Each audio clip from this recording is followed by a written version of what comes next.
teman-teman semuanya. Jadi pada video kali ini, saya akan menjelaskan materi tentang perubahan gerak lurus beraturan. Namun sebelum masuk ke video penjelasannya, saya ingin memperkenalkan diri terlebih dahulu. Perkenalkan, nama saya Maria Vanessa Kurniatiara dari kelas 10G.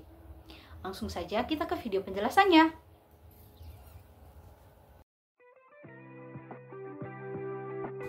Yang pertama, kita masuk pada pengertian gerak lurus beraturan. Gerak lurus beraturan atau biasa disingkat GLB adalah keadaan ketika suatu benda bergerak dengan kecepatan yang tidak berubah atau konstan. Jadi, GLB adalah ketika jarak dan kecepatan benda selalu konstan. GLB ini dimulai dari suatu keadaan di mana benda telah mengalami gerakan sebelumnya.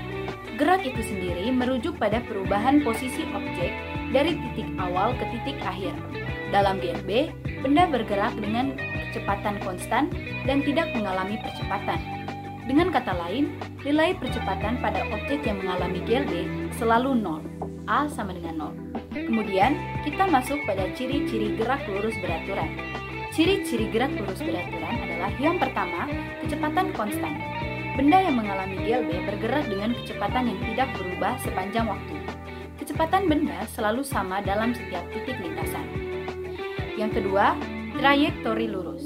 Jalur atau trayektori benda yang mengalami GLB adalah garis lurus. Benda tersebut tidak mengalami perubahan arah selama gerakan berlangsung. Yang ketiga, percepatan 0. Dalam GLB, percepatan benda selalu 0. A sama dengan 0. Artinya, tidak ada perubahan dalam laju gerakan.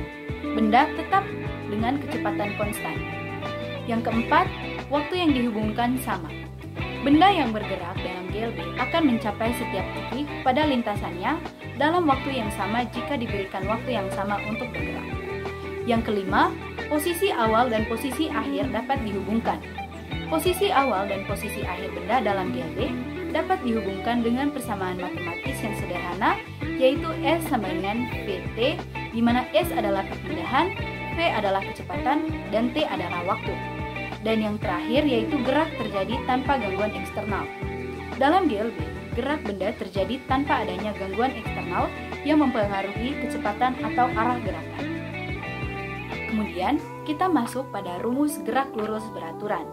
Dari sifat atau ciri-cirinya, dapat disimpulkan bahwa komponen utama dari GLB adalah kecepatan dengan simbol V, perpindahan dengan simbol S, dan waktu dengan simbol T, baik dalam satuan menit maupun detik. Oleh karena itu, jika dirumuskan, hal tersebut dapat diwakilkan sebagai berikut. Rumus GLB yaitu V sama dengan S per T. S sama dengan V dikali T, T sama dengan V dikali S. Di mana V sama dengan kecepatan dengan satuan meter per sekon, S sama dengan jarak perpindahan dengan satuan meter, dan T sama dengan waktu tempuh dengan satuan sekon. Lalu kita masuk pada contoh soal. Seorang pelari berlari dengan kecepatan konstan sebesar 6 meter per sekon. Jika ia berlari selama 10 detik, berapa jarak yang ditempuh oleh pelari? Lalu penyelesaiannya seperti berikut. Kita tulis terlebih dahulu apa yang diketahui dari soal.